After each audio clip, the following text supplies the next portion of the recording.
বাংলাদেশের বাইরে পৃথিবীর বিভিন্ন প্রান্তে যেখান থেকে চ্যানেলে দেখছেন আপনাদের সকলকে সাদর আমন্ত্রণ তৃতীয় মাত্রা দেখবার জন্যে।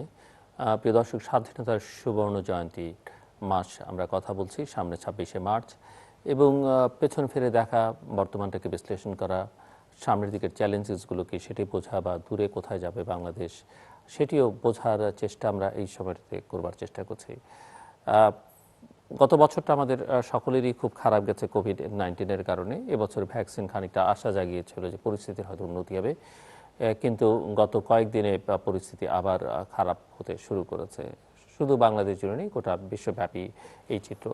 বাংলাদেশ 10 দিনব্যাপী কর্মসূচি পালন করছে বঙ্গবন্ধু শেখ মুজিবুর রহমানের জন্ম শতবার্ষিকী এবং স্বাধীনতার সুবর্ণ জয়ন্তীর। বিভিন্ন দেশের সরকার প্রধান, রাষ্ট্রপ্রধানরা, বিশেষ করে দক্ষিণ এশিয়ার বেশ কয়েকটি দেশের সরকারপ্রধান, রাষ্ট্রপ্রধানরা এই অনুষ্ঠানগুলোতে অংশগ্রহণ করছেন। সব মিলিয়ে আমরা একটু বিচার বিশ্লেষণ করবার চেষ্টা করব, আমার অতিথিদের কাছ থেকে শুনবার চেষ্টা করব যে এই 50 বছরে বাংলাদেশের অর্জনে কি আর বিসর্জনে কি।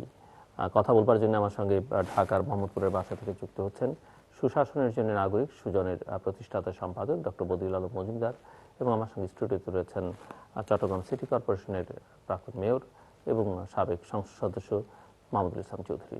স্বাগত আপনাদের দুজনকেই তৃতীয় মাত্রায়। ডক্টর বদিউল আলম মজুমদার, আপনাকে দিয়ে আলোচনাটা শুরু করতে চাই। যদিও কোভিড আমাদের সবাইকেই আতঙ্কের মধ্যে ফেলে দিয়েছে, কিন্তু এরই মধ্যে বাংলাদেশের স্বাধীনতার সুবর্ণ জয়ন্তী উদযাপিত হচ্ছে। কিছু রেস্ট্রিকশনস আছে, কিছু রাষ্ট্রীয় আয়োজন আছে, সবটাই আছে, এবং সব মিলিয়েই নিঃসন্দেহে বাংলাদেশের একটা হিসেব নিকেশ করবার সময় এসেছে যে এই 50 বছরে আমরা কতটা অর্জন করতে পারলাম, কতটা পারলাম না, কেন পারলাম না, কোথায় দাঁড়িয়ে আছি, কোথায় যেতে চাই, এবং সেই যাবার পথে পথ কতটা মসৃণ, কতটা চ্যালেঞ্জের সামনে আছে। আপনি কি মনে করেন যে একজন অর্থনীতিবিদ হিসেবে, বাংলাদেশের নাগরিক আন্দোলনের একজন সামনের সারির মানুষ হিসেবে আপনার অনুভূতি কি 50-এ দাঁড়িয়ে? বাংলাদেশের 50-এ, আপনার নয়, আপনি আরো ইয়াং। অনেক ধন্যবাদ। তো প্রথমে আমি এই স্বাধীনতার সুবর্ণ জয়ন্তীতে এবং বঙ্গবন্ধুর 70তম জন্মবার্ষিকী উদযাপন উপলক্ষে প্রথমে আমি বঙ্গবন্ধুর স্মৃতির প্রতি শ্রদ্ধা জ্ঞাপন করি এবং তার আত্মার শান্তি কামনা করি। তো বাংলাদেশ অনেক দূরে গিয়েছে নিঃসন্দেহে। বাংলাদেশকে সেই হেনরি কিসিঞ্জারের বিখ্যাত উক্তি একটা তলাবিহীন ঝুড়ি বলে তিনি আখ্যায়িত করেছেন, এবং একই সাথে অনেক গুরুত্বপূর্ণ ব্যক্তিরাই, অনেক বিশেষজ্ঞরাই বাংলাদেশের কোনো ভবিষ্যৎ নাই এইরকমই ভবিষ্যৎবাণী করেছিলেন। যেমন ফালেন বলে এক অর্থনীতিবিদ, তিনি একটা বই লিখেছেন বাংলাদেশ টেস্ট কেস। তিনি বলেছেন যে বাংলাদেশ যদি উন্নত হতে পারে তাহলে কারো পক্ষেই এটা অসম্ভব নয়, অর্থাৎ সবাই পারবে। অর্থাৎ বাংলাদেশকে প্রথম থেকেই তারা ওই যে অনেকটা এই যে বাংলাদেশ সম্পর্কে আশাহীনতায় প্রদর্শন করেছে। তো তা সত্ত্বেও বাংলাদেশ অনেক দূরে গিয়েছে। তবে কতটুকু এগিয়েছে তা শুধু বাংলাদেশের দিকে তাকালেই হবে না, বাংলাদেশ আপেক্ষিকভাবে কতটুকু এগিয়েছে সেটাও দেখতে হবে। বাংলাদেশের 1970 সালে বাংলাদেশের মাথাপিছু আয় ছিল $100। এখন $2100-2200 বলে আমরা ওই যে দাবি করছি। কিন্তু আপেক্ষিকভাবে বলতে গেলে যে সাউথ কোরিয়া আর বাংলাদেশ 1970 সালে একই অবস্থানে ছিল। উভয় দেশেরই পার ক্যাপিটা ইনকাম $100 ছিল, এবং উভয় দেশেরই এক্সপোর্ট শেয়ার অফ জিডিপির দেশজ উৎপাদনের যত অংশ বাইরে রপ্তানি করা হতো একই রকম ছিল। তারপরে যে বিনিয়োগ, যে দেশজ উৎপাদনের যেই যত শতাংশ বিনিয়োগ করা হতো দুই দেশের একই রকম ছিল, এবং দুই দেশকে মনে করা হতো দুই দেশেরই কোনো সম্পদ নেই। আর দক্ষিণ কোরিয়া এখন কোন অবস্থায়, একটা উন্নত দেশ। আমরা আমাদের ছেলে মেয়েরা দক্ষিণ কোরিয়া যাওয়ার জন্য প্রাণের ঝুঁকি, জীবনের ঝুঁকি তো দ্বিধা করে না। তা সত্ত্বেও বাংলাদেশ অনেক দূরে গিয়েছে। সম্প্রতি এই যে আমাদের মিডিয়া তো এসছে, নিউ ইয়র্ক টাইমস একটা নিবন্ধ প্রকাশ করেছে। নিকোলাস ক্রিস্টফ, তাদের বিখ্যাত একজন কলামনিস্ট, তিনি বাইডেন অ্যাডমিনিস্ট্রেশনকে বলেছেন যে দারিদ্র্য দূরীকরণ সম্পর্কে যদি শিখতে হয় তাহলে বাংলাদেশ থেকে শিখতে হবে। তো এটা আমাদের জন্য বিশাল একটা স্বীকৃতি, বিশাল অর্জন। যদিও তিনি যেই কারণে বাংলাদেশে স্বীকৃতি দিয়েছেন কন্যা শিশুদের জন্য শিক্ষার ব্যবস্থা, শিক্ষার স্কলারশিপ যেই ব্যবস্থা, এটা হ্যাঁ ভূমিকা পালন করেছে। তবে আমি বলবো যে বাংলাদেশের এই উন্নয়নের নায়িকা হলেন নারীরা, সর্বস্তরের নারীরা এবং তরুণরা। তারা একদিকে যেমন ইকোনমিক এন্টারপ্রেনিউর হয়েছেন, আরেকদিকে সামাজিক এন্টারপ্রেনিউর হয়েছেন, এবং এর পেছনে বিরাট ভূমিকা পালন করেছে বেসরকারি সংস্থাগুলো। তারা নূতন উদ্ভাবন করেছে, অল্প স্বল্প মূল্যের বিভিন্ন মানুষের জীবনমান উন্নয়নের, যেমন রিংস ল্যাবের পায়খানা, 3 রিংস ল্যাবের পায়খানা, তারপরে টিউবওয়েল, তারপরে তাদের সচেতনতামূলক কার্যক্রম, এগুলো এগুলো বিরাট অবদান রেখেছে। তো বাংলাদেশকে আমরা একটা গুরুত্বপূর্ণ অবস্থানে এসেছি অর্থনৈতিক ক্ষেত্রে, আমাদের দারিদ্র্য দূরীকরণের ক্ষেত্রে আমরা পৃথিবীতে আমাদের সাফল্যের জন্য স্বীকৃতি অর্জন করেছি। কিন্তু যেই জন্য বাংলাদেশের সৃষ্টি, যে মানুষের আত্মনিয়ন্ত্রণের অধিকার প্রতিষ্ঠা এবং মানুষের জন্য আইনের শাসন প্রতিষ্ঠা, মানবাধিকার সংরক্ষণ করা, একটা গণতান্ত্রিক রাষ্ট্র প্রতিষ্ঠা, মানবিক মূল্যবোধের প্রতি শ্রদ্ধাবোধ, এইসব ক্ষেত্রে আমরা শুধু পিছিয়ে যাইনি, আমরা চরমভাবে পিছিয়েছি এবং আমরা একটা সংকটের দিকে যাব যদি এই অবস্থা চলতে থাকে। বস্তুত যে যে উন্নয়নের যে আমাদের যেই গান শোনানো হয়, উন্নয়নের যে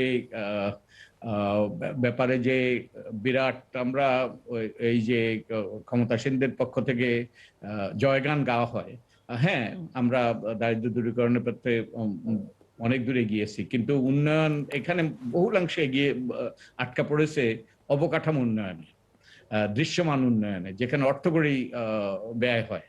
এবং এই উন্নয়নের একটা বড় উদ্দেশ্য হলো কিন্তু ফায়দা দেওয়া, সুযোগ সুবিধা দেওয়া নিজেদের ব্যক্তিদেরকে, নিজেদের দলীয় লোকজনদেরকে, এবং এর মাধ্যমে দুর্নীতি দুর্বৃত্তায়ন ব্যাপক আকার ধারণ করেছে। তো আমরা আমরা হ্যাঁ আমরা দারিদ্র্য দূরীকরণের ক্ষেত্রে সফলতা অর্জন করেছি। আমরা এই যে মানুষের এখন না খেয়ে থাকে না, খুব কমই না খেয়ে থাকে এই দেশে, কিন্তু আমরা শুধু ওই যে শুধু খেয়ে পড়ে থাকা, এটা শুধু নিজ প্রাণীরাই এইভাবে বেঁচে থাকতে পারে।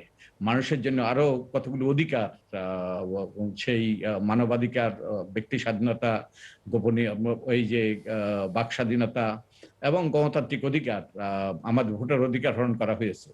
তো এই সব অবস্থার প্রেক্ষিতে উন্নয়ন, হ্যাঁ একদিকে আমরা এগিয়েছি, কিন্তু অন্যদিকে আমরা ভয়াবহভাবে পেছনে পড়েছি, যার পরিণতি ভয়াবহ হওয়ার সম্ভাবনা রয়েছে। এবং আমি বলবো যে বঙ্গবন্ধু যদি জানতেন তার বাংলাদেশে, তার স্বপ্নের বাংলাদেশে আজকে যা হচ্ছে তা হবে, মানুষের ভোটাধিকার হরণ করা হবে, মানুষের বাকস্বাধীনতা ওই যে নগ্নভাবে পদদলিত হবে, আইনের শাসন প্রতিষ্ঠা হবে না, তিনি মুক্তিযুদ্ধের নেতৃত্ব দিতেন কিনা আমি নিশ্চিত নই।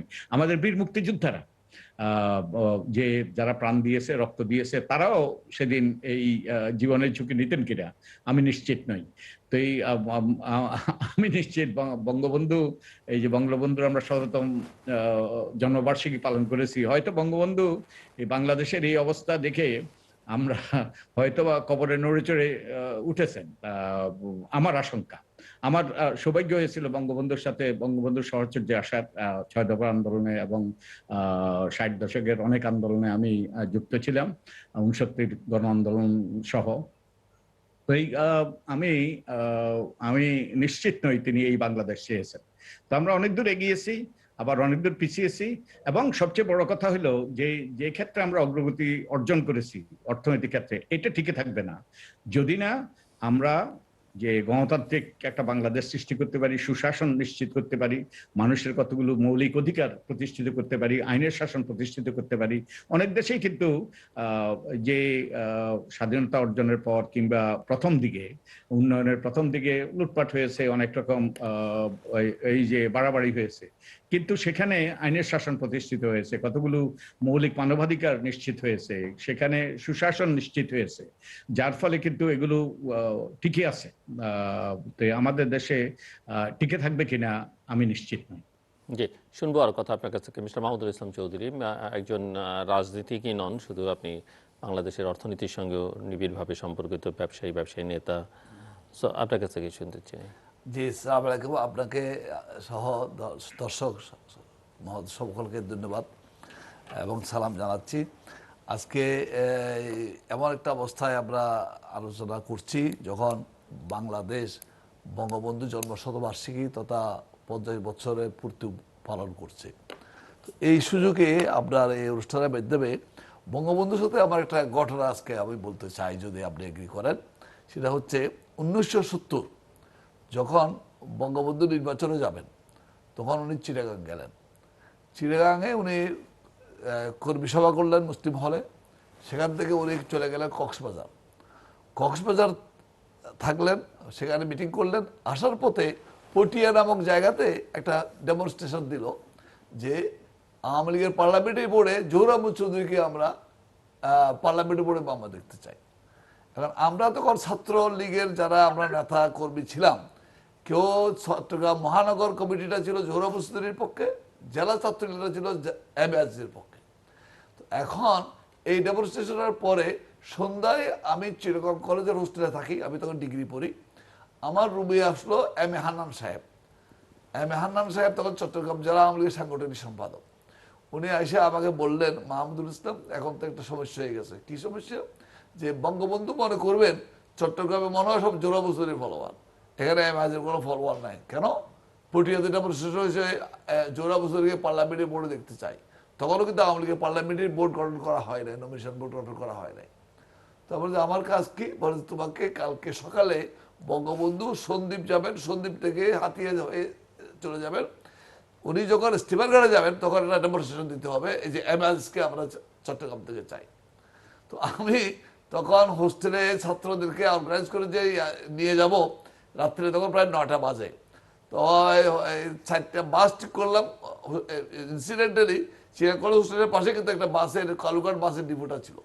তো কালুঘাট বাসের 4টা বাস নিলাম। সকালবেলা আপনার ক্যাফেটেরিয়াতে সব ছাত্রদেরকে আমি বাসে উঠেলাম। বাসে উঠে আমরা চলে গেলাম আপনার স্টিমার ঘাটে, সদরঘাট। সেখানে বঙ্গবন্ধু সকাল 7:30টার দিকে 8টার দিকে আসলেন। আসার পরে আমি তখন ইমোশনাল স্টুডেন্ট মানুষ, বঙ্গবন্ধুর পাঞ্জাবি ধরে স্লোগান দেওয়া শুরু করছে। আমি বুঝতেছি না যে ওরা পাঞ্জাবি ধরাটা আমার জন্য ঠিক হচ্ছে না। বাম হাতে পাঞ্জাবি, ডান হাতে স্লোগান কি, ছাত্রলীগের নামে দালালি করা চলবে না, এম এ আজিজকে পার্লামেন্টে বোর্ডে দেখতে চাই। ছাত্রলীগের নামে দালালি করা চলবে না যখন বলতেছি, তখন বঙ্গবন্ধু বলতেছে, আজিজ এটা কি স্লোগান? এখানে আবার এই স্লোগানটা কেন আসতেছে? তো আজিজ বলতেছে, এগুলো এরা কালকে মনে হয় কি একটা ঘটনা হয়েছে পটিয়াতে, এটা মনে হয় তারা রিয়েক্ট করছে আর কি। তো বঙ্গবন্ধু বলেছে, না না তোমরা ইয়ে হও। এর মধ্যে আমরা দেখতে পেলাম আমাদের সাবেক মেয়র মহিউদ্দিন চৌধুরী তখন সিটি কলেজে পড়তো, ও আর এস এম ইউসুফ সাহেব, উনি ছাত্রলীগের সেক্রেটারি ছিলেন, ওনারা স্টিমারে আমরা দেখতে পেলাম। আমরা বললাম যে ওনাকে তো নামাই দিতে হবে, ওরা কেন যাবে? তো বঙ্গবন্ধু ওদেরকে না নামাই আমি সহ আমাদের সাবার আবদাস করে কাজী মরিজারমোটা আমাদেরকে নিয়ে নিলেন, নিয়ে আমরা স্টিমারে উঠে এলেন। তো এখন স্টিমারে উঠানোর পরে উনি কিন্তু হোটেল থেকে সকালে ব্রেকফাস্ট করেন, ব্রেকফাস্ট করবেন স্টিমারে ব্রেকফাস্টের মধ্যে আমাকে এম এ আজিজ সাহেব পরিচয় করা দিচ্ছেন, আমি কে, আমার ব্যাকগ্রাউন্ড কি। তো এই বঙ্গবন্ধু বলতেছে, আমি তো ওর বাবা যখন বেঙ্গল অ্যাসেম্বলির মেম্বার, আমি তখন ছাত্র একটু একটু চিনতাম, কিন্তু এত বড় বড় লোকের ছেলেরা কি আবার পার্টি করতে পারবে? তো আমি সে বলে যে পারবে। বলে কীভাবে, সামনে যে আন্দোলন আসবে, যে রিস্ক নিতে হবে, এইগুলো এই ছেলেগুলো পারবে কিনা? তো আমি এসে বললো যে আপনি যখন আগরতলা মামলা আসামি ছিলেন, তখন ও অনেক ফান্ড আর রেজ করে অনেক আনডিক্লেয়ার্ড হরতাল সহ অনেক অ্যাক্টিভিটিসের সাথে জড়িত ছিল। যাই হোক, সেই দিনের বঙ্গবন্ধুর কথা থেকে যেটা বুঝলাম যে সামনে অনেক কঠিন দিন আসতেছে এবং সেই সময় সবাই সাস্টেন করতে পারবে কিনা। এবং আমাদেরকে উনি গাইডলাইন দিচ্ছেন যে আমাদের মধ্যে দলাদলি থাকা যাবে না। যাই হোক, এভেনচুয়ালি আমরা যখন সন্দীপ গিয়ে পৌঁছি তখন দেখলাম ওই এমআর সিদ্দিকী সাহেব ছিলেন, ওনার পাঞ্জাবিটা বঙ্গবন্ধুর হাতে ছিঁড়ে দিলেন, নতুন পাঞ্জাবি। আমার সিদ্দিকী বলে, স্যার স্যার এটাকে বলেছে দেখেন, এত দামি পাঞ্জাবি পরে পাবলিকের ভোট নেওয়া যায় না, পাবলিকের ভোট নিতে হলে পাবলিকের সাথে মিশতে হবে। উনি আপনার নৌকোতে করে স্টিমার থেকে নামতে ওই ঢেউ ছিল, বঙ্গবন্ধু কিন্তু এগুলো কোনো বয়টা পাইতেন না, নামে গেলেন আর এবার থেকে হাতে নিয়ে নামাই নিলেন। যাই হোক, ওই সন্দীপের মাঠে আবার বললো যে তুমি তো অনেক লাভাইছো, দেখে এখন বক্তৃতা করো, আমি দেখি তুমি কি কথা বলতে জানো। এই যে বঙ্গবন্ধুর যে টোটাল যে একটা আপনার এক্সপ্রেশন, এরপরে আমার সাথে আর দেখা নাই। 72-তে উনি চিটাগাং গেলেন, সেকেন্ড হাউসে ছাত্রদের সাথে এক্সক্লুসিভলি বৈঠক করবেন। তো সেখানে উনি ঠিকই আমাকে আইডেন্টিফাই করছেন, ওই যে 70, 71, 72 কিন্তু আইডেন্টিফাই করে ফেললেন। এই যে ওনার যে প্রখর এই ক্ষমতা মানুষকে আইডেন্টিফাই করার ব্যাপারে, এইটা মোটামুটি ভাবে আজকে আমি ওনার এই দিনে এসে গভীর শ্রদ্ধার সাথে স্মরণ করি। আজকে বলতে কোনো আপত্তি নাই, দেশের আমাদের উন্নয়নের কথা আপনি বলছেন, আমাদের বদিউল আলম ভাই এখন পর্যায়ে গিয়ে বললো নারী শিক্ষার কথা। নারী শিক্ষাটা যে বিশেষ করে হায়ার এডুকেশনের, উনি বেসিক্যালি বলেছেন যে বাংলাদেশের অগ্রগতি অর্জনের প্রধান নায়ক হচ্ছেন নারীরা এবং সেই সঙ্গে যুবক শ্রেণী, যুব সমাজ। হ্যাঁ, আমাদের এখন শ্রমিক ফোর্স যদি বাংলাদেশে কাউন্ট করা হয়, আপনি দেখবেন যে মেজরিটি শ্রমিক ফোর্স হচ্ছে নারীরা। আর গার্মেন্টস সেক্টরে অ্যালাউড 4 মিলিয়নের উপরে শ্রমিক কাজ করে। তো সেই জন্য আমাদের নারীর উচ্চশিক্ষার ব্যাপারটা আজকে অনেক, আমি জানি না, আমি মনে করি আমাদের শিক্ষা ব্যবস্থার মধ্যে অনেকটা তাদের যেভাবে মূল্যায়ন হওয়া উচিত অতটুকু মূল্যায়ন হচ্ছে না। কারণ গভর্নমেন্টে যে এমপিও করলো, সেই এমপিওর মধ্যে ওমেন এডুকেশনটাকে প্রায়োরিটি দেওয়া উচিত ছিল। যেগুলো গার্লস কলেজ আছে স্পেসিফিক, সেইগুলোকে অগ্রাধিকার দেওয়াটা একটা দায়িত্ব ছিল। আমি জানি না, আমি নিজে একটা ডিগ্রি গার্লস কলেজের প্রতিষ্ঠা করাইছি, সে অনেক কষ্ট করছি, কিন্তু সেটা আজকে 10 বছর কোনো গভর্নমেন্ট মুক্ত করলো না। কেন করলো না? এটার সব ইনফ্রাস্ট্রাকচার কোয়ালিটি সব দিক থেকে অনেকের উপরে আছে, রেজাল্টও ভালো, কিন্তু গভর্নমেন্ট এমপিও করা নেই। সেই জন্য থেকে বলতেছি যে নারীর শিক্ষা ব্যবস্থার ব্যাপারে সরকারের আরেকটু দৃষ্টি আমার মনে হয় একটু বাড়াইলে ভালো হয়। আমাদের এই যে দেশের যে উন্নয়ন, সেই উন্নয়নের মধ্যে যেটা দেখাতে পারতেছি, আমরা ইনফ্রাস্ট্রাকচার ডেভেলপমেন্টের জন্য যে সরকার পদক্ষেপ নিচ্ছে, এটার জন্য আমরা সরকারকে সাধুবাদ জানাই। এখন উন্নয়ন বলতে অনেক কিছু উন্নয়ন আছে। একটা মানুষের মানবিক মূল্যবোধ, মানুষের যে গণতান্ত্রিক চেতনা, যেটা আমার ভাই বদিউল আলম সাহেব বললেন যে মুক্তিযুদ্ধটা শুরু হলো থেকে আমাদের মৌলিক গণতন্ত্র থেকে ডাইরেক্ট অ্যাডাল্ট ফ্র্যাঞ্চাইজের দাবি উঠে এলো, সেখান থেকে টোটাল আন্দোলন সংগ্রামটা পিক করলো এবং সেখানে ইকোনমিক প্যারিটি এন্ড ডিসপ্যারিটির কথা আসবো। তো এখানে আমাদের যদি দেশকে আমাদেরকে উন্নয়নের দিকে যেটা আমরা গেছি অর্থনৈতিক উন্নয়নে, সেটার যে ইম্প্যাক্ট আমি মনে করি সরকারের যে সহযোগিতার সাথে সাথে বেসরকারি খাতের যে এখানে অবদান, এটাকে কিন্তু অনেক অনেক বেসরকারি খাতের অবদানকে স্বীকার করতে হবে। বেসরকারি খাতের এগিয়ে যাওয়ার মধ্যে দিয়েই বাংলাদেশের এই উন্নয়নের জয়গান আজকে আমরা যেটাই বলি, যেটা আমরা আজকে এই রিজার্ভের কথা বলি, আমাদের যে এক্সপার্টি যে শ্রমিকরা যারা বিদেশে গেছে ওদের যে রেমিটেন্স, সেখান থেকে আমাদের আজকে রিজার্ভের সংখ্যাটা বাড়ছে। এগুলো সব মিলিয়ে বেসরকারি খাতের অবদানটা অনেকটাই বেশি, সেটা আমাদেরকে স্বীকার করতে হবে। সরকারের এখানে যে সাপোর্ট, সেই সাপোর্টটা সরকারের দিয়ে গেছে, বলতে কোনো আপত্তি নেই। কন্টিনিউটি অফ গভর্নমেন্ট, এই যে আপনার গার্মেন্টসের ব্যাপারে ফর এক্সাম্পল আজকে আমাদেরকে মানতে হয়, অ্যাসোসিয়েশন যে কতগুলো পলিসি গাইডলাইন করে দিয়ে গেছিল, যে আপনার মাল জাহাজীকরণের ব্যাপারে, বন্ডেড ওয়্যার হাউসের ব্যাপারে, এই যে কিছু কিছু যে পলিসিগত সিদ্ধান্ত, এই সিদ্ধান্তগুলো পরবর্তী পর্যায়ে আজকে কাছে দিচ্ছে। এবং বাংলাদেশে ইদানিংকালে বেশ বড় বড় ইনস্টিটিউশনাল গার্মেন্টস দাঁড়াই গেছে। এবং নট অনলি দ্যাট, আমাদের অনেক সেক্টরে আমরা আগাই গেছি। সেই আগারের মধ্যে আমরা মনে করি আমাদের শিপ বিল্ডিং, আমাদের যে সমস্ত সেক্টরগুলো কাজ করলে শ্রমিক ইনভলভমেন্টটা বেশি হয়, সেখানে আমাদেরকে নজর দেওয়াটা বেশি ইম্পর্টেন্ট বলে আমি মনে করি। ডক্টর বদিউল আলম মজুমদার, একটা আপনার কাছ থেকে শুনতে চাই যে বাংলাদেশ তো জন্ম হয়েছে একটা রাজনৈতিক আন্দোলনের, রাজনৈতিক সংগ্রামের ফসল হিসেবে, এবং সেই বাংলাদেশে 50 বছরের পরে এসে মানে উন্নয়নের কথা আমরা শুনছি। আপনি যেমনটা বলছিলেন, মানে আপনি এবং খানিকটা মিস্টার চৌধুরীর কথা ইঙ্গিত আছে যে উন্নয়নের আলোচনাটা আছে, কিন্তু রাজনীতিটা সেখানে অনেকখানি গৌণ হয়ে গেছে। এটিকেই সাধারণত অর্থনীতিবিদ হিসেবে আপনার কাছ থেকে বুঝতে চাই যে উন্নয়ন অগ্রযাত্রা হলে রাজনীতি সংগ্রাম বা আপনি যেগুলো উচ্চারণ করেছিলেন যে শব্দমালাকে খানিকটা মিস্টার চৌধুরী ইঙ্গিত করলেন, সেগুলো অপ্রয়োজনীয় হয়ে যায় কিনা, মানুষের জীবনে তার প্রয়োজনীয়তা কতখানি, আদৌ প্রয়োজন আছে কিনা? নিঃসন্দেহে আপনার না, জি। নিঃসন্দেহে না। বস্তুত আমরা যদি আমাদের স্বাধীনতার ঘোষণার দিকে তাকাই তাহলে কি বলা হয়েছে?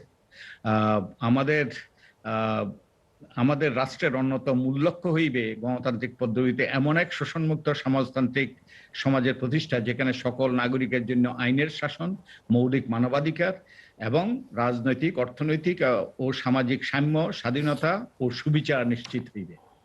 তো এখন এগুলো তো নির্বাচিত হয়ে গিয়েছে দুর্ভাগ্যবশত। এবং আমাদের সংবিধানের 11 অনুচ্ছেদে বলা হয়েছে প্রজাতন্ত্র এই ব্যক্তি গণতন্ত্র। তারপর এইভাবে আরো আমাদের এই যে গণতন্ত্রকে আমাদের রাষ্ট্র প্রতিষ্ঠার মূলনীতির অংশ করা হয়েছে। তো এই জন্যই কিন্তু বাংলাদেশের সৃষ্টি। কিন্তু আজকে যেটা হয়েছে, এগুলোকে আমরা অনেকগুলোকেই এই যে এই অধিকারগুলো, মৌলিক অধিকারগুলো আমাদের সংবিধানে অন্তর্ভুক্ত আছে, এগুলোকে আমরা এই যে অপরাধী কর্মকাণ্ডে পরিণত করেছি, ক্রিমিনালাইজেশন অফ ফান্ডামেন্টাল রাইটস। এবং এই জন্য বাংলাদেশ সৃষ্টি হয়নি। আর উন্নয়ন বলতে আমরা যদি সবচেয়ে বিখ্যাত অর্থনীতিবিদের ওই যে ওনার সংজ্ঞার দিকে তাকাই, যে শুধু বিখ্যাতই বাঙালি হিসাবে বিখ্যাতই নন, তিনি পৃথিবীতে বিখ্যাত, অমর্ত্য সেন। তো ওনার উন্নয়ন হলো ডেভেলপমেন্ট ইজ ফ্রিডম। তার একটা বিখ্যাত বিরাট বই আছে, ডেভেলপমেন্ট ইজ ফ্রিডম। অর্থাৎ এই যে উন্নয়ন মানে শুধু ওই যে দুই বেলা পেট পুরে খাওয়া নয়, এবং কাপড় চোপড় পরে থাকা নয়। এর অংশ হইতে হবে বাক স্বাধীনতা, এর অংশ হইতে হবে আইনের এই যে আইনের শাসন, এর অংশ হইতে হবে যে মানুষের কতগুলো অধিকার, স্বাধীন ভাবে চলাফেরার অধিকার, অর্থাৎ যেগুলো আমাদের আমাদের মৌলিক অধিকার হিসেবে আমাদের সংবিধানে স্বীকৃতি দেওয়া হয়েছে। তো ওটা ছাড়া যে উন্নয়ন, এটাকে উন্নয়ন বলা চলে না। তো আমাদের আমাদের যেটাকে, হ্যাঁ, অবকাঠামো, আমি আগেই বলেছি অবকাঠামো উন্নয়ন, উন্নয়ন মানে অবকাঠামো উন্নয়ন হয়ে উন্নয়নকে আমরা বুঝাই, যেখানে ওই যে বহু অর্থকড়ি ব্যয় করা যায়, এবং যেখানে এবং অনেক ক্ষেত্রে অর্থকড়ি ব্যয় করা হয় এমন প্রকল্পে যেটা আমাদের আমাদের সত্যিকার অর্থে আমাদের কল্যাণকর কিনা সে নিয়েও প্রশ্ন আছে। এই যে আমাদের এখানে একটা বিরাট একটা নিউক্লিয়ার পাওয়ার প্ল্যান্ট হচ্ছে দেশের মাঝখানে। আমি মার্কিন যুক্তরাষ্ট্রে অনেক বছর ছিলাম একটা জায়গায়, হ্যানফোর্ড বলে একটা জায়গা, যেখানে ওই যে যেই দ্বিতীয় বিশ্বযুদ্ধের সময় যে দুটো জায়গায় এই যে নিউক্লিয়ার বম তৈরি হয়েছে, তার মধ্যে ওটা একটা হ্যানফোর্ড আর একটা হলো লস এলমস। এখনো তারা এত বছর পরে তারা এখনো বিলিয়নস অফ ডলার খরচ করছে তারা সেখানকার যে বর্জ্য, যেই সকল জিনিসগুলো তারা ওই যে তখন ড্রামে করে ওই যে মাটির নিচে রেখে দিয়েছিল, বিলিয়নস অফ ডলার প্রত্যেক বছর তারা ব্যয় করছে যে এই বর্জ্য ইয়ে করার জন্য, বর্জ্য ব্যবস্থাপনার জন্য। তো এই যে এই নিউক্লিয়ার পাওয়ার প্ল্যান্টটা যেটা হচ্ছে, এবং এটার এই যে যেই টেকনোলজি ব্যবহার করা হচ্ছে, রাশিয়ান টেকনোলজি সম্পর্কে অনেকেরই অনেক সন্দেহ আছে, এবং এই টেকনোলজি নতুন টেকনোলজি আমরা বলে শুনেছি। এবং এটা একটা যদি ওই সার্নোবিলের মতো যদি একটা কিছু হয়, তাহলে সারা বাংলাদেশের মানুষ কিন্তু ওয়াইপড আউট হয়ে যাবে, বাংলাদেশের মানুষ চিহ্ন হয়ে যাবে। কিন্তু একটা টু শব্দ কেউ করলো না আমাদের আমাদের নাগরিক সমাজ থেকে, আমাদের বিজ্ঞানীদের মধ্যে। আমি একটু দুই একবার কথাবার্তা বলার চেষ্টা করছি, এরকম অনেকগুলো উন্নয়ন হচ্ছে। এই এই যে আজকেই কোথায় যেন কোন কাগজে দেখলাম যে ওই যে সেতু, এই যে রাস্তা, অনেক কিছু হচ্ছে যেগুলো অপ্রয়োজনীয়, যেগুলো কোনো ব্যবহার করা হচ্ছে না। এবং আমরা কয়েকদিন আগে দেখলাম যে এই অনেকগুলো এই যে সিটি কর্পোরেশনের অনেকগুলো প্রকল্প হয়েছে যেগুলোর ওই যে আগের থেকে চিন্তা ভাবনা করা হয়নি। চিন্তা ভাবনা না করেই প্রকল্প প্রণয়ন করা হয়েছে, অর্থকড়ি ব্যয় করা হচ্ছে। তো এগুলোর মাধ্যমে আমরা অনেক অপচয় করছি, এবং এগুলোর মাধ্যমে এগুলো আমরা ঋণ করে কিন্তু আমরা ব্যয় করছি, এবং অনেক ক্ষেত্রে যেই শর্তে আমরা ঋণ করছি এগুলো আমাদের জন্য ওই ইতিবাচক শর্ত নয়। আমরা যেমন এই যে আমরা যে এই ইয়ে করলাম, এই যে ব্রিজ করলাম, এই ব্রিজে হচ্ছে এখনো, এই ব্রিজ ওয়ার্ল্ড ব্যাংক কিন্তু প্রায় বিনা সুদে, এবং ওয়ার্ল্ড ব্যাংকের পরে কিন্তু এগুলো মাফ করে দেয় তারা। আর আমরা এই যে বহু গুণ বেশি ব্যয় করে আমরা তৈরি করছি, এবং আমরা ধার করে তৈরি করছি, এবং চড়া সুদে, যেগুলোর মূল্য আমাদেরকে দিতে হবে, এবং এগুলোর কোয়ালিটি নিয়েও এখন প্রশ্ন দেখা দিয়েছে। এই যে আমাদের এই যে এক্সপ্রেসওয়ে যেটা হচ্ছে, এটা গার্টার ভেঙে পড়লো, এবং আমরা দেখছি প্রতিনিয়ত রাস্তাঘাট তৈরি হচ্ছে, এবং আরো অনেক অবকাঠামো তৈরি হচ্ছে,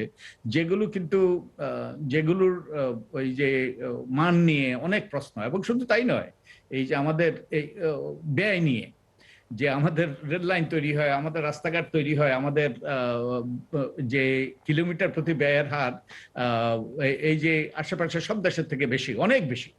তো এইগুলোর মাধ্যমে একটা লুটপাটের সুযোগ হয়ে যাচ্ছে। এবং এই যে আমরা আমি হিরো হিরোইনের কথা বলেছি, তো এই দেশে ভিলেন হলো এই একদল লোক, যারা এই দেশের কোটি কোটি শত শত কোটি টাকা অনেক ক্ষেত্রে তারা লুটপাট করেছে, এবং লুটপাট করে তারা এই যে বিদেশে পাচার করেছে। তো এরা হলো ভিলেন, এবং আমরা এই বিরাট ভিলেনের এই যে পুঁজি লুণ্ঠন, এবং আমাদের ব্যাংকিং খাতকে আমরা ধ্বংস করে দিয়েছি, এবং এমন সব দুর্নীতি দুর্বৃত্তায়ন, যে এমনকি যেটা কোনোদিন চিন্তাও করা যেত না, যে আমাদের সেন্ট্রাল ব্যাংক, আমাদের বাংলাদেশ ব্যাংকের দুর্নীতি, আমাদের এই দুর্নীতি দমন কমিশনের অবশ্য আগে বদনাম ছিল, কিন্তু দুর্নীতি দমন কমিশনের পুনর্গঠনের পরে এই রকম আমরা অভিযোগ শুনি নাই। এখন আদালত তলব করছে যে আমাদের সাবেক যিনি প্রধান ছিলেন দুর্নীতি দমন কমিশনের, যে তার আমলে কাদেরকে রেহাই দেওয়া হয়েছে। তো এইরকম সর্বস্তরে এখন দুর্নীতি দুর্বৃত্তায়ন ছড়িয়ে গিয়েছে। আর উন্নয়নের নামে অর্থকড়ি ব্যয়, এবং উন্নয়নের নামে এই যে কিছু লোককে সুযোগ সুবিধা দেওয়া, ফায়দা দেওয়া, এগুলো চলছে। আর আইনের শাসনের ব্যাপারে যা চলছে, ওই বেআইনি কাজে এখন ওই যে যেন নিয়ম নীতিতে পরিণত হয়ে গিয়েছে। তো আপনি যে প্রশ্ন করেছেন, তো ওগুলো ছাড়া,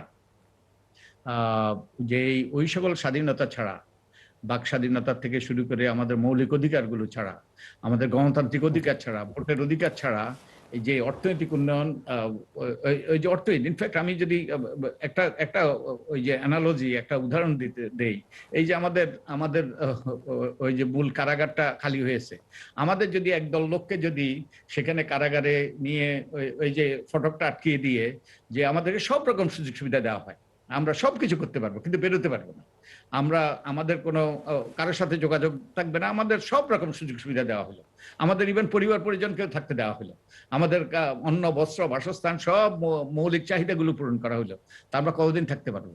তো এটাই হলো, মানুষ এইভাবে থাকতে পারে না, ওটা ওই যে গরু ছাগল এবং নিজ প্রাণী থাকতে পারে। তাই আমাদের এগুলো ছাড়া আমাদের এই অর্থনৈতিক যে অগ্রগতি, এটা অর্থহীন আমি মনে করি।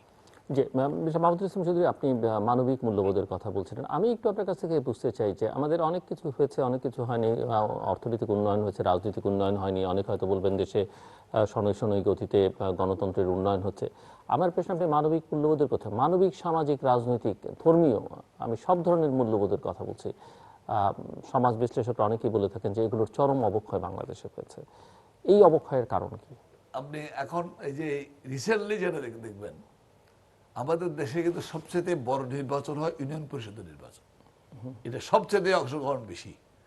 জাতীয় সংসদের নির্বাচন থেকে, সিটি কর্পোরেশন নির্বাচন থেকে ইউনিয়ন পরিষদের নির্বাচনে অংশগ্রহণটা খুব বেশি হয়।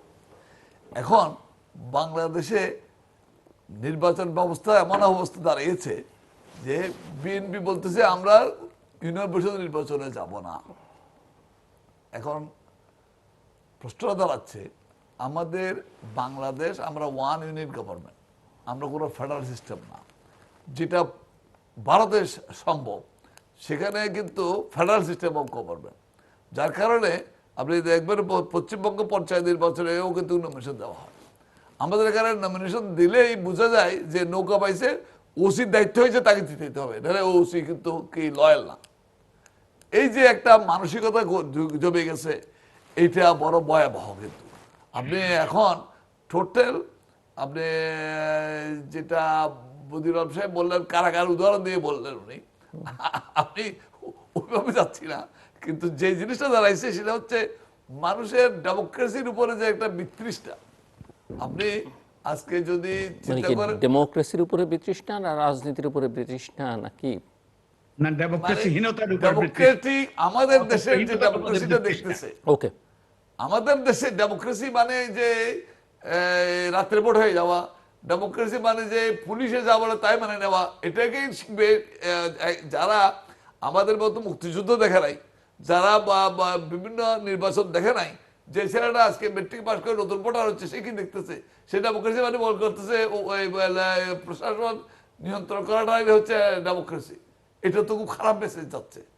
এখান থেকে আমাদের বের হয়ে আসার জন্য এখন এই সময় বেশি দেরি হয়ে যায়, আমাদের কিন্তু বড়, আমার মনে হয়, আমি জানি না আমাদের কোন, কিন্তু আমাদের সামাজিক, পারিবারিক, ধর্মীয় সব রকমের মূল্যবোধেরই তো এক ধরনের চরম অবক্ষয় আছে না? এইরকম যখন হবে তখন কিন্তু দেশের মৌলবাদ বাড়ি যাবে, এটা মাথায় রাখতে হবে।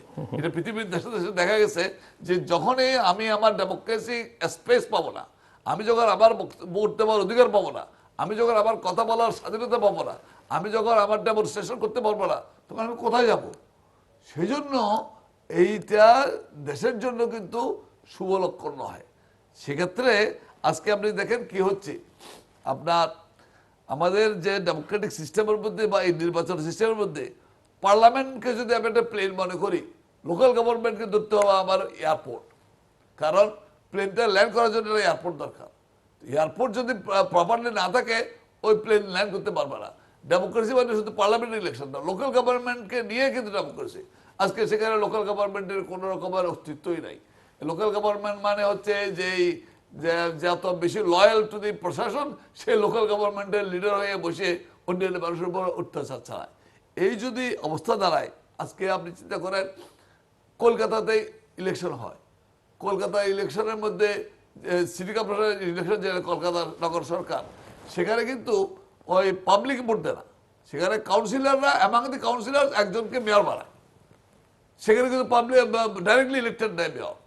এখন কলকাতার মেয়র যদি ডাইরেক্টলি ইলেক্টেড না হয়ে যদি করে, আমাদের এখানে দিলে আপনি চলে যান, আপনি এত বড় একটা ইলেকশন করবেন, ওই মেয়র আবার কোনো ক্ষমতাই নাই। তো এখন টোটাল সিচুয়েশনটা হচ্ছে কি, আমরা ডেমোক্রেসির নামে, গণতন্ত্রের নামে যে এইসব কথাবার্তা বলতেছি, যেসব ডেলিভারি দিচ্ছি, সেটা কীভাবে হবে আমি জানি না। আমাকে সেদিন একজন সরকারের সচিব বুঝাইলেন যে থাইল্যান্ডে ওরা লোকাল গভর্নমেন্ট ইলেকশন করে, মেয়র হবে পলিটিক্যাল, কিন্তু তার আন্ডারে 3টা ডেপুটি মেয়র থাকবে যারা বিভিন্ন টেকনিক্যালি সাউন্ড, কেউ ইঞ্জিনিয়ার, কেউ ডাক্তার, এদের উপরে নিয়েই সেই ইলেকশনে দাঁড়ায়। ওই লোকগুলো কিন্তু ভোটের দরকার নেই, ভোট মেয়র পাবে, কিন্তু ওই কে তার ডেপুটি মেয়র হবে ওটা তাকে দেখাইতে হবে। এই যে এক একটা সিস্টেম এক একটা দেশে হয়, আমাদের দেশে কোন সিস্টেমে আমরা যাচ্ছি উই ডোন্ট নো। আমাদের ডেভেলপমেন্ট যেটা হচ্ছে, যেটা বদিউল সাহেব বললেন যে এর মধ্যে আবার দুদকের কথা একটু উল্লেখ করলেন, কেন উল্লেখ করলেন আমি বুঝি নাই। কারণ হচ্ছে কি, দুদক আমাদের দেশে এখনো কনস্টিটিউশনাল বডি হয় নাই। আমাদের দেশে দুদককে কনস্টিটিউশনাল বডি বানাইতে হবে যদি আপনি সত্যিকার অর্থে দুদককে কার্যকরী করতে চান। আর যদি সে কনস্টিটিউশনাল বডি না হয়, কিন্তু মিস্টার মাহমুদুল ইসলাম চৌধুরী, বাংলাদেশে তো আরো সাংবিধানিক বডি আছে যেগুলো নির্বাচন কমিশনের মতো, নির্বাচন কমিশনের কথাও আপনিও বলছেন, উনিও বলছেন। আমি আসতেছি সাংবিধানিক ক্ষমতা বা সাংবিধানিক বডি হিসেবে স্বীকৃতি, না আমি শুধু নির্বাচন কমিশন না, আরো অনেক আছে, কিন্তু সাংবিধানিক স্বীকৃতি থাকলেই যে সে খুব কার্যকর হবে তার তো কোনো গ্যারান্টি নেই। অ্যাটলিস্ট যে কোনো লোক যদি সেখানে সাহস করে কাজ করতে চায়, he will have guarantee clause তার আছে, because is a constitutional body.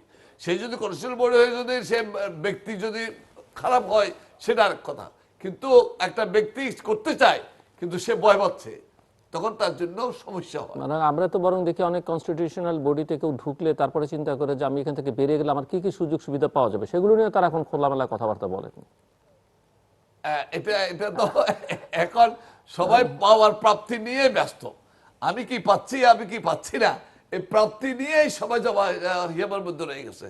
আপনি যদি মনে করেন আচ্ছা আপনাকে কালকে দুদকে চেয়ারম্যান করা হইলো, আপনাকে চিন্তা করতে হবে do I have that authority to do all this thing. আমি একটা পার্লামেন্টের মেম্বারকে আমি ইনকোয়ারিতে যেটা পাচ্ছি ধরে তাকে যে চেয়ারে ঢুকাবো, আমার রুলিং পার্টি আমাকে কিভাবে বিহেভ করবে, সব কিছু নিয়েই কথা বলতে হবে।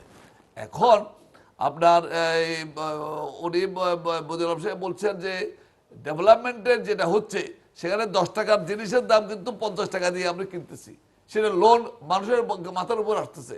এই ব্যাপারে যে কোয়ারি করবে, দেখবে বা বিটগুলো ট্রান্সপারেন্টলি হয়েছে কিনা, এগুলোর কোনো রকমের এই এতগুলো কাজের বড় বড় কোনো রকমের আপনি কিভাবে হচ্ছে এটা অনেকেই জানতেছে না। কারণ এখানে আপনি আমাদের ম্যাক্সিমাম জায়গাতে দেখা যাচ্ছে ট্রান্সপারেন্সির অভাব। সেই ট্রান্সপারেন্সির অভাব যেটা আমাদের এই কতদিন আগে প্রথম আলো পত্রিকায় একটা ইয়ে দিছিল, কম্পারেটিভ স্টেটমেন্ট দিছিল যে ভারতে পার কিলোমিটার রাস্তা বানাইতে কত টাকা লাগে, আপনার নেপালে কত টাকা লাগে, পাকিস্তানে কত টাকা লাগে, আমাদের কত টাকা লাগে। সবচেয়ে হাইয়েস্ট টাকা খরচ হয় বাংলাদেশে। এখন বাংলাদেশের যে আমাদের যেটা ল্যান্ডের যে সিচুয়েশন, আমরা যে নদীমাতৃক দেশ, পশ্চিমবঙ্গ নদীমাতৃক দেশ, সেখানে যদি একটা রাস্তা করতে 100 টাকা লাগে, আমার 110 টাকা লাগুক, আমার তো সেখানে 250-300 টাকা লাগার কোনো কারণ নাই। এগুলো কে দেখবে কে না দেখবে উই ডোন্ট নো। আমাদের অবশ্যই দরকার, সেটা আমাদেরকে মাথায় নিতে হবে। আর এগুলোর জন্য ডিবেট করা হবে পার্লামেন্টে। সে পার্লামেন্টের বলতে কোনো আপত্তি নাই। With all respect to our honourable members of parliament, আমার মনে হয় মোর দেন 50% পার্লামেন্টের লোক জানে না তার কাজটা কি, তার কনস্টিটিউশন অধিকারটা কি, কনস্টিটিউশনটা কি। আর কনস্টিটিউশন মোতাবেক পার্লামেন্টের ইয়েটা টোটাল দায় দায়িত্বটা কতটুকু সেটা বুঝার মতো আমার মনে হয় না সেখানে সেরকম পার্লামেন্টের আছে। তো সেই জন্য মাছের মাথায় যদি পছন্দ ধরে আপনি করবেন কি? পার্লামেন্ট হচ্ছে দেশের মাথা, সেখানে যদি এই অবস্থা হয়, আজকে টোটাল যে দেশের ইমেজ, একটা দেশের ইমেজের জন্য একটা যে অনেক সময় দেখি পত্রবিদকে বলে যে ইমেজ সংকট, ইমেজ সংকট ক্রিয়েট করার জন্য কোন কোন প্রতিষ্ঠানের দায় দায়িত্ব আছে সেটা আজকে আমাদের ডিটেলস ডিসকাশনের ব্যাপার আছে, এটার উপর ডিবেট হওয়ার ব্যাপার আছে। ইমেজ শুধু আপনার ভালো ভালো কাপড় পরলে ইমেজ হবে না। ডক্টর বদিউল আলম মজুমদার। জি, আমরা এই যে ভাই মোহাম্মদ ইসলাম ভাই দায়বদ্ধতার কথা বলছেন, আমাদের দায়বদ্ধতার কাঠামোটা ভেঙে গিয়েছে, স্বচ্ছতা দায়বদ্ধতা তো নাই। যে এটা দুই ধরনের দায়বদ্ধতা, একটা সমান্তরাল দায়বদ্ধতা, উনি ওই পার্লামেন্টের কথা বলেছেন, পার্লামেন্টারি কমিটির মাধ্যমে সরকারকে কাঠগড়ায় দাঁড় করানো, সরকারের স্বচ্ছতা জবাবদিহিতা নিশ্চিত করা, সেটা তো সম্পূর্ণ ভেঙে গিয়েছে, উনি নিজেই বলেছেন। আবার নিম্নমুখী দায়বদ্ধতা হলো ওই 5 বছর পরে যে আমাদের পার্লামেন্ট সদস্যরা কিংবা যে কোনো স্তরের আমার যারা নির্বাচনে দ্বারা তারা যদি হাতজোড় করে ভোট ভিক্ষা করতে হয় এবং মানুষ যদি তাদেরকে লাল কার্ড দেখাইতে পারে, তাদেরকে ডিসমিস করতে পারে, তাহলে কিন্তু নিম্নমুখী দায়বদ্ধতা প্রতিষ্ঠিত হয়। তো আমাদের দায়বদ্ধতার কাঠামো ভেঙে গিয়েছে এবং এখন দায়বদ্ধতা হলো যারা ক্ষমতা এনেছে এবং ক্ষমতায় রেখেছে। দায়বদ্ধতা হলো আমাদের প্রশাসনিক কর্মকর্তারা, আমাদের আইন শৃঙ্খলা রক্ষাকারী বাহিনী যারা মধ্যরাতে ভোট করেছে এবং মধ্যরাতে ভোট করে তাদেরকে এই যে ক্ষমতায় এনেছে, এবং তাই তাদের ওই যে সুযোগ সুবিধা এবং তাদের প্রতি তাদের সব রকম যাতে এই যে সব রকম তাদেরকে প্রিভিলেজ দেওয়া হয় সেদিকেই সরকার মনোযোগ দিচ্ছে। আর এই যে উনি কনস্টিটিউশনাল বডির কথা বলছেন, আমরা একটা কনস্টিটিউশনাল বডি নির্বাচন কমিশন, আমরা তো 42 জন আমাদের মহামান্য রাষ্ট্রপতির কাছে আমরা আবেদন করেছিলাম এই যে তিনি যেন একটা তদন্ত করে তাদের বিরুদ্ধে ব্যবস্থা নেন। আমরা কতগুলো অভিযোগ করেছিলাম। তিনি কালকে আমাদেরকে বঙ্গবন্ধুর ইয়েতে ১৭তম জন্মবার্ষিকীতে অনেকগুলো গুরুত্বপূর্ণ কথা বলেছেন, অনেকগুলো সুন্দর সুন্দর কথা বলেছেন, আমাদেরকে অনেকগুলো উপদেশ দিয়েছিলেন। কিন্তু আমরা তো আশা করেছিলাম যে উনি অন্তত নিজে যখন এক দেশের একদল নাগরিক, যখন গুরুত্বপূর্ণ নাগরিক, যে কোনো নাগরিককে যখন একটা অভিযোগ তোলে, তিনি অন্তত সেদিকে নজর দেবেন। আর এই যে একটা সাংবিধানিক প্রতিষ্ঠান কি করতে পারে, এই যে আমাদের নির্বাচন কমিশন, এই নির্বাচন কমিশন একটা অপরাধের সাম্রাজ্য তৈরি করেছে আমাদের দেশে। এই যে নির্বাচনে ধরেন, নির্বাচনে যারা মধ্যরাতে ভোট করেছে, মধ্যরাতে ভোট বাক্স ভর্তি করেছে, তারা একদল সরকারি কর্মকর্তা, একদল প্রশাসনিক, একদল আইন শৃঙ্খলা রক্ষাকারী বাহিনী, এবং একই সাথে ওই নির্বাচনী দায়িত্বে যারা পালন করেছে, শিক্ষক থেকে শুরু করে, এগুলো কিন্তু নির্বাচনী অপরাধ। এই অপরাধের জন্য 2 থেকে 7 বছর কারাদণ্ড এবং অর্থদণ্ড দণ্ডিত হওয়ার কথা। তো তারা এই অপরাধগুলো করেছে। এবং এবং এই একবার যদি আপনি অপরাধ করেন, একবার যদি আপনি ওই যে ওই থ্রেশহোল্ডটা, ওই সীমা পার হয়ে যান, তখন আপনার পক্ষে এই আরো বড় বড় অপরাধ করা কোনো ব্যাপার না।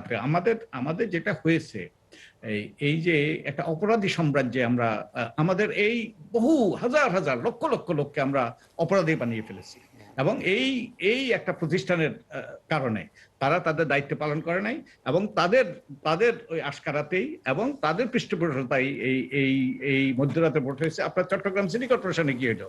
চট্টগ্রাম সিটি কর্পোরেশন তো অভিযোগ উঠেছে যে ডিজিটাল জালিয়াতির অভিযোগ উঠেছে। 2বার ওই যে ফলাফল প্রকাশ করা হয়েছে। এটা কিভাবে হয়? তো আর আপনি আরেকটা কথা বলেছেন আমাদের মাহমুদুল ইসলাম ভাই, যে এই যে গণতান্ত্রিক ব্যবস্থা, যে ব্যবস্থার জন্য আমরা এই যে আমাদের বীর মুক্তিযোদ্ধারা প্রাণ দিয়েছে, রক্ত দিয়েছে, এই গণতান্ত্রিক ব্যবস্থা মানুষ যদি এটার উপর এই যে আস্থাহীন হয়ে পড়ে, তারা কিন্তু ভিন্ন ধরনের সমাধানের দিকে ওই যে অগ্রসর হইতে পারে। ওই যে উনি উগ্রবাদের কথা বলেছেন, ধর্মীয় সমাধান। তো আমরা, হ্যাঁ, উগ্রবাদকে আমরা ধর্মীয় এদেরকে আমরা এখন নিয়ন্ত্রণে রেখেছি ওই যে কঠোরতার মাধ্যমে, ওই যে আমরা কঠোর ব্যবস্থা নেওয়ার মাধ্যমে।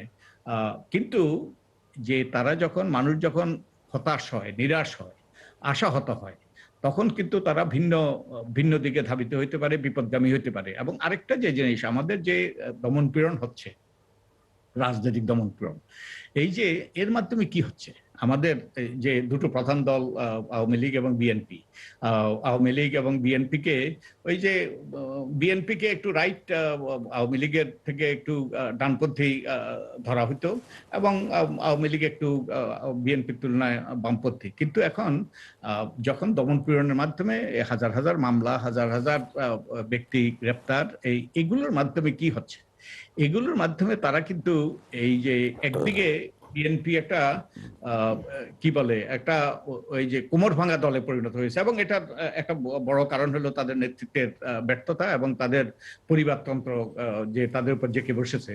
আর এই সরকারের দমন পীড়নে কিন্তু তারা এখন একটা ওই যে অর্থহীন, তারা একটা ওই যে যে একটা শক্তিশালী দল হিসেবে তাদের আর অবস্থান নেই। যার ফলে কি হচ্ছে, যে ডানপন্থীরা, যে এই যে সুনামগঞ্জে যা ঘটলো, এই ডানপন্থীদের কিন্তু উত্থান ঘটছে। এবং এই আলটিমেটলি যদি এমন অবস্থা হইতে পারে যে একদিকে আওয়ামী লীগ, আরেকদিকে ডানপন্থী, এবং এই যে দুর্নীতি, দুর্বৃত্তায়ন, এই অপরাধী কর্মকাণ্ড এবং গণতন্ত্রের ব্যাপারে আশাহীনতা এবং দমন পীড়নের কারণে যদি এইসব ব্যক্তিরা যদি সেই উগ্রবাদের পথে হাঁটে, তাহলে কিন্তু এই বাংলাদেশ থেকে উগ্রবাদ প্রতিহত করা প্রায় অসম্ভব। দুটো জিনিস বলা হয়, বিশেষজ্ঞরা বলে দুটো কারণে মানুষ উগ্রবাদের পথে হাঁটে। একটা হলো যে পুল ফ্যাক্টর, আর একটা হলো পুশ ফ্যাক্টর। যে পুল ফ্যাক্টর হলো ওই যে একদল লোক তো চেষ্টা করছে, যারা উগ্রবাদী, তারা অন্যদেরকে প্ররোচিত করার চেষ্টা করছে, তো এটা হলো পুল করে, তাদেরকে আকর্ষণ করে। আর পুশ ফ্যাক্টর হলো মানুষ যখন আশাহত হয়, মানুষ যখন ওই যে ডিসঅ্যাফেকশন বলে ইংরেজিতে, যে মানুষ যখন হতাশ হয়ে যায়, মানুষ যখন হাল ছেড়ে দেয়, তখন কিন্তু এই বর্তমান ব্যবস্থার উপরে এই যে যেরকম বিচারহীনতা চলছে, আপনি যদি ক্ষমতাসীন দলের সাথে না থাকেন, আপনি কোনো ক্ষেত্রে কোনো বিচার পাবেন না। আপনার উপর অন্যায় করে পার পেয়ে যাবে মানুষ। আপনার নিরাপত্তা থাকবে না। তো এই অবস্থায় মানুষ কিন্তু এই যে বিপদগামী হয়ে সেই এটাকে বলে পুশ ফ্যাক্টর, তারা ওই দিকে ধাবিত হইতে পারে, প্ররোচিত হইতে পারে।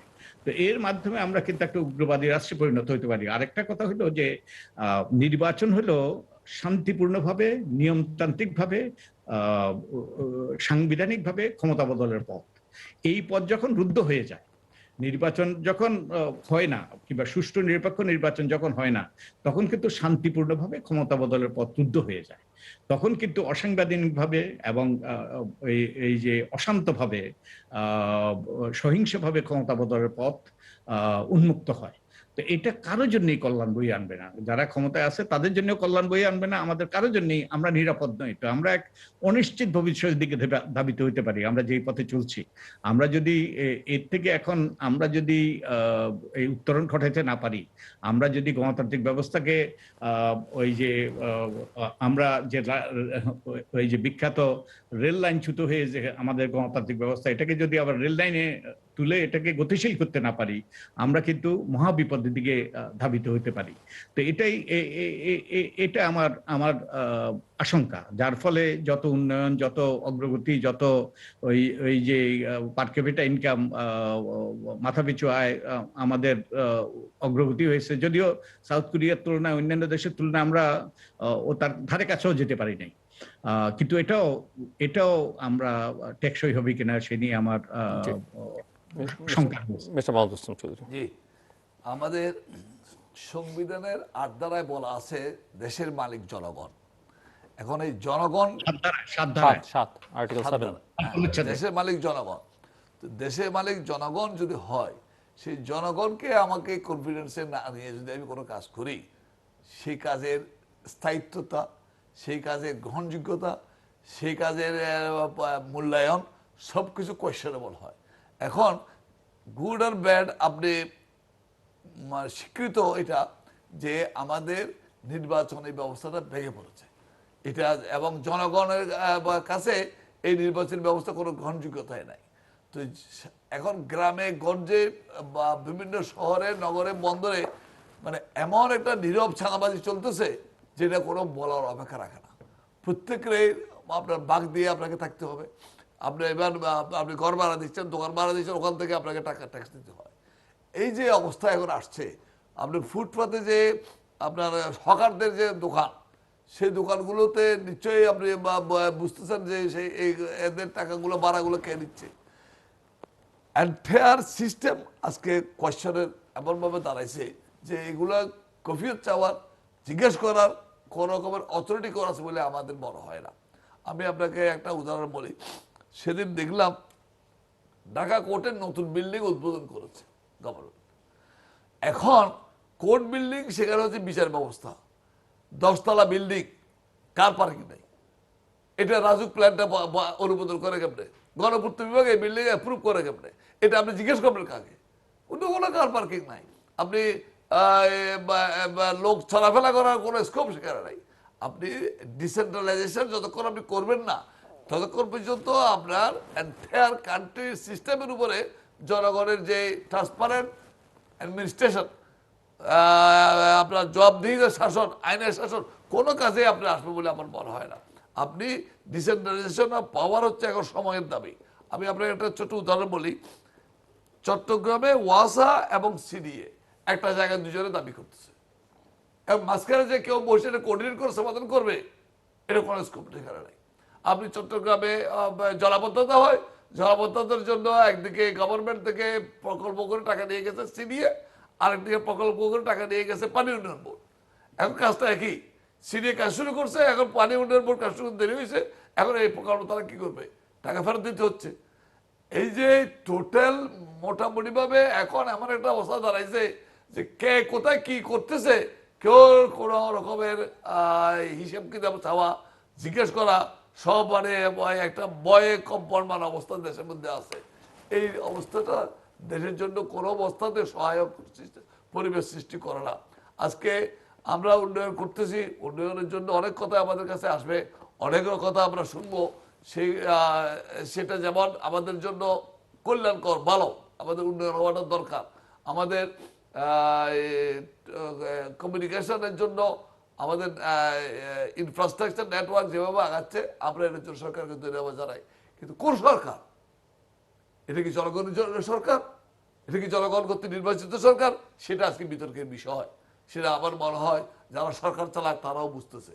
যার কারণে আজকে গ্রামে গঞ্জে শহরে বন্দরে আমরা চায়ের দোকানে প্লেনে স্টেশনে সব জায়গায় আলোচনা একটা কি বা দেশ চালায় যে অফিসার হলে রাজনীতির এত হলো কোনো ক্ষমতা নাই। এটা হচ্ছে আমাদের স্থানকে ভাষায় আমরা অ্যাকসেন্ট থেকে বলতেছি যে এখন যারা সরকারের মন্ত্রিসভার সদস্য আছে ওদের থেকে অফিসাররা more important for giving any decision. এটা এখন এই পর্যায়ে চলে আসছে, কারণ দে ক্লেম দ্যাট আমরা we made the government. Doctor Badiul Alam Majumdar, আপনার একটু শেষ প্রান্তে প্লিজ। এই যে আমাদের এই যে সংবিধান আছে, আইন আছে, সাংবিধানিক প্রতিষ্ঠান আছে, কিন্তু এগুলো আমরা ওই যে আমরা ডেমোলিশন ডার্বি আমরা এই দেশে চর্চা করেছি, ডেমোলিশন ডার্বি চালিয়েছি, এবং যার ফলে এই প্রতিষ্ঠানগুলো ভঙ্গুর প্রায়। যে আমি একটা উদাহরণ দেই, এই যে আমাদের ভাই চট্টগ্রাম সিটি কর্পোরেশনের মেয়র ছিলেন, উনি স্থানীয় সরকারের কথা বলছেন, বিকেন্দ্রীকরণের কথা বলছেন। এই কথাগুলো আমিও বহুদিন থেকে বলে আসছি। এই যে আমাদের সংসদ সদস্যরা এখন ওই যে আইন করে, উপজেলা পরিষদের আইন করে তারা হচ্ছে, এই যে উপজেলা পরিষদের তারা উপদেষ্টা, এবং উপদেষ্টার কথা মানতে হবে। তো এই যে, এবং তাদেরকে 15 কোটি টাকা দেওয়া হচ্ছে, এবং এগুলো কিন্তু সম্পূর্ণভাবে সংবিধানের পরিপন্থী। এবং এর উপর একটা রায় আছে, নান আদার দেন খায়রুল হক এবং বিচারপতি খায়রুল হক এবং ফজলে কবিরের একটা রায় আছে যে সংসদ সদস্যদের স্থানীয় উন্নয়নে যুক্ত হওয়াটা সংবিধানের পরিপন্থী। কিন্তু কে তোয়াক্কা করে? এবং শুধু তাই না, এই 15 কোটি করার ব্যাপারে এরপরে মামলা হয়েছে। আমি এই মামলার পেছনে ছিলাম, এবং এই নিয়ে মামলা শুনানি করা হয়েছে। এবং আজকে কয়েক বছর আগে একটা কোর্টে এটা শুনানি করে এটা রায়ের জন্য এটা প্রস্তুত, কিন্তু আজ পর্যন্ত রায়ের তারিখও ঘোষণা করা হয়নি, রায় তো ঘোষণা করা হয়নি। তো এই কোনো প্রতিষ্ঠানে কার্যকারিতা প্রদর্শন করছে না। তো এখন এই অবস্থা থেকে উত্তরণ যদি ঘটাইতে হয়, তাহলে আমাদের কিন্তু পুরো ব্যবস্থাটাকে ঢেলে সাজাইতে হবে। আর গণতান্ত্রিক ব্যবস্থা যদি কার্যকর করতে হয়, গণতান্ত্রিক ব্যবস্থার জন্য 3টে জিনিস দরকার। একটা হলো যে সুষ্ঠু নিরপেক্ষ নির্বাচন, এর মাধ্যমে এই যে মানুষের ভোটের অধিকার প্রতিষ্ঠিত হবে এবং জনগণের সম্মতির শাসন প্রতিষ্ঠিত হবে। এবং একই সাথে এটা হলো গণতান্ত্রিক পদ্ধতি, ভোট, সুষ্ঠু নিরপেক্ষ নির্বাচন, গ্রহণযোগ্য নির্বাচন, এবং একই সাথে গণতান্ত্রিক প্রতিষ্ঠান, গণতান্ত্রিক পদ্ধতি, গণতান্ত্রিক প্রতিষ্ঠান। এই যে নির্বাচন কমিশন থেকে আরম্ভ করে উচ্চ আদালত এবং আমাদের ওই যে পার্লামেন্ট, এইসব প্রতিষ্ঠানগুলো আমাদের সক্রিয় হইতে হবে, সচল হইতে হবে। এগুলো দলীয়করণের মাধ্যমে আমরা এগুলোকে ধ্বংস করে দিয়েছি। আরেকটা হলো গণতান্ত্রিক মূল্যবোধ, যে গণতান্ত্রিক মূল্যবোধ, গণতন্ত্রে বিশ্বাস করতে হবে, আমাদের অন্যের গণতান্ত্রিক অধিকারকে আমি শ্রদ্ধা জানাইতে হবে। তা না হলে কিন্তু আপনি যতই নিয়ম নীতি করেন, যতই প্রতিষ্ঠান গড়ে তোলেন, কিন্তু আপনি যদি, যেমন মার্কিন যুক্তরাষ্ট্র হয়েছে, ট্রাম্প সাহেব তাদের 250 বছরের গণতন্ত্র চর্চার পরেও তিনি গণতান্ত্রিক মূল্যবোধের প্রতি তিনি ওই গণতান্ত্রিক মূল্যবোধ প্রদর্শন করেন নাই। তাদের গণতান্ত্রিক ব্যবস্থা প্রায় ভেঙে পড়েছে, কিন্তু যেটা তাদেরকে রক্ষা করেছে তাদের প্রতিষ্ঠান কাজ করেছে, এবং গণতান্ত্রিক পদ্ধতিতে ভোটটাও তাদের, কিছু প্রশ্ন উঠেছে, কিন্তু ভোটটাও মোটামুটি সঠিক হয়েছে। কিন্তু এই গণতান্ত্রিক মূল্যবোধের কারণে তাদের প্রায় ভঙ্গুর অবস্থা হয়েছিল। তো আমরা যদি গণতান্ত্রিক ব্যবস্থা যদি গড়ে তুলতে হয়, তাহলে আমাদের প্রথমেই সুষ্ঠু নিরপেক্ষ নির্বাচন নিশ্চিত করতে হবে, যে মানুষের সম্মতির শাসন প্রতিষ্ঠা করতে হবে, এবং একই সাথে এই প্রতিষ্ঠানগুলোকে, যেগুলোকে আমরা ওই একটা ধ্বংসযজ্ঞ চালিয়ে এগুলোকে ভঙ্গুর অবস্থায় নিয়ে এসেছি, এগুলোকে গড়ে তুলতে হবে। আর গণতান্ত্রিক মূল্যবোধ সৃষ্টি করার জন্য অবশ্য তো কোনো সালসা নেই, তাই আমরা সালসা খাওয়াতে পারবো না। তো আমরা আশা করব যে আমাদের এই যে আমরা আমাদের তরুণ প্রজন্ম যারা রাজনীতিতে আশা করি ভবিষ্যতে আসবে, তারা তারা অনেক বেশি লেখাপড়া জানে, তারা অনেক বেশি খোঁজখবর রাখে পৃথিবীর বিভিন্ন দেশে কি কি ঘটছে। আশা করব যে আমরা, এবং আমাদেরও দায়িত্ব আছে তাদের গণতান্ত্রিক মূল্যবোধ সৃষ্টি করার ব্যাপারে। তো এর মাধ্যমেই কিন্তু আমাদেরকে এর উত্তরণ ঘটাতে হবে। এর থেকে যদি উত্তরণ ঘটাইতে না পারি, তাহলে কিন্তু আমার আশঙ্কা যে আমরা চরম সংকটের দিকে ধাবিত হতে পারি। অনেক অনেক ধন্যবাদ ডক্টর বদিউল আলম মজুমদার এবং মিস্টার মাহমুদুল ইসলাম চৌধুরী আমাদের সঙ্গে কথা বলবার জন্য। দর্শক, কথা হচ্ছিল স্বাধীনতার সুবর্ণ জয়ন্তী এবং বঙ্গবন্ধু শেখ মুজিবুর রহমানের জন্মশতবার্ষিকী উপলক্ষে। বাংলাদেশের অনেক অর্জন আছে, নিঃসন্দেহে অগ্রগতি আছে, আবার অনেক ব্যর্থতাও আছে এবং অনেক হতাশার জায়গাও আছে। এবং ওনারা দুজনেই আক্ষেপ করে বলছিলেন, দুজনেই বঙ্গবন্ধু শেখ মুজিবুর রহমানের সঙ্গে বাংলাদেশের স্বাধীনতার স্থপতি ব্যক্তিগত স্মৃতি আছে, যে এটি তার স্বপ্নের বাংলাদেশ কিনা সেটি নিয়ে ওনাদের মধ্যে খানিকটা সংশয় রয়েছে। এবং এই বাংলাদেশ দেখলে তিনি কতটা খুশি হতেন, জীবনের সিংহভাগ সময় যিনি ত্যাগ স্বীকার করেছেন, আন্দোলন সংগ্রাম করেছেন, রাজনীতি করেছেন এই দেশটির জন্য এবং কারাগারে প্রায় 14টি বছর কাটিয়েছেন, তিনি এই দেশটি দেখতে কতটা খুশি হতেন। তারপরেও নিঃসন্দেহে অনেক অর্জন অগ্রগতি আছে, কিন্তু সেগুলো যেগুলো আছে সেগুলো আবার টেকসই হবে কিনা সেটি নিয়েও আমার দুই অতিথির মধ্যে নানা রকমের প্রশ্ন, নানা রকমের সংশয় রয়েছে। কেন নেই সেটি হচ্ছে যে হয়তো অর্থনৈতিক চাকচিক্য কোথাও কোথাও আছে, সেটি আবার সকল মানুষের জন্য কিনা সেটি নিয়ে ওনাদের মধ্যে প্রশ্ন আছে। কেননা বাংলাদেশের স্বাধীনতার যে অঙ্গীকার, যে ঘোষণাপত্র, সেখানে কিন্তু বৈষম্যহীন সমাজ প্রতিষ্ঠার কথা বলা হয়েছিল, অসাম্য প্রতিষ্ঠার কথা। কিন্তু বাংলাদেশের ধনী দরিদ্রের ব্যবধান বাড়ছে, দ্রুত ধনীর তালিকায় পৃথিবীতে সবচেয়ে অগ্রসরমান দেশ বাংলাদেশ। মানে এত দ্রুত গতিতে পৃথিবীর আর কোথাও ধনী হওয়া যায় না। একটা গণতান্ত্রিক বাংলাদেশের আকাঙ্ক্ষা ছিল, সেই গণতান্ত্রিক বাংলাদেশ 50 বছরও এখন পর্যন্ত আরাধ্য বিষয় এবং এর দায় বাংলাদেশের প্রধানত সকল রাজনৈতিক দলকেই কম বেশি নিতে হবে। যারাই যখন সুযোগ পেয়েছেন, ক্ষমতা পেয়েছেন, তারাই সেটিকে ডিস্টর্ট করার চেষ্টা করেছেন, গণতান্ত্রিক ব্যবস্থাকে ক্ষতিগ্রস্ত করবার চেষ্টা করেছেন। ওনারা স্বচ্ছতার কথা বলেছেন, জবাবদিহিতার কথা বলেছেন, আইনের শাসনের কথা বলেছেন, মানবিক মর্যাদা প্রতিষ্ঠার কথা বলেছেন, যেটিও আমাদের প্রোক্লেমেশন অফ ইন্ডিপেন্ডেন্স বা স্বাধীনতার ঘোষণাপত্রে আমাদের অঙ্গীকার হিসেবে সন্নিবেশিত আছে। সামাজিক ন্যায় বিচার প্রতিষ্ঠার কথা বলেছেন এবং এই কাজগুলোতে আসলে বাংলাদেশ অনেকখানি দুর্বল। আমরা এখন এসডিজি নিয়ে বা সাস্টেনেবল ডেভেলপমেন্ট গোল নিয়ে কাজ করছি, সেখানেও আকার ইঙ্গিতে আমরা মিলেনিয়াম ডেভেলপমেন্ট গোলকে যত সহজে অ্যাচিভ করতে পেরেছিলাম, এই যে প্রসঙ্গগুলো ওনারা বললেন, সেই ব্যত্যয় বিচ্যুতিগুলো যদি আমরা ঠিকঠাক না করতে পারি, তাহলে এসডিজি অর্জনে কিন্তু সম্ভব হবে না। সেটি মাথায় রাখতে হবে। আমরা নিঃসন্দেহে উন্নয়নশীল দেশের তালিকায় প্রবেশ করতে যাচ্ছি, কিন্তু এই প্রবেশের মধ্যে যে 5 বছর আমাদের অনেক কিছু ফিক্স করতে হবে, তার মধ্যে এই বিষয়গুলো কম বেশি আছে, কেননা এগুলো একটা আরেকটার সঙ্গে সম্পর্কিত।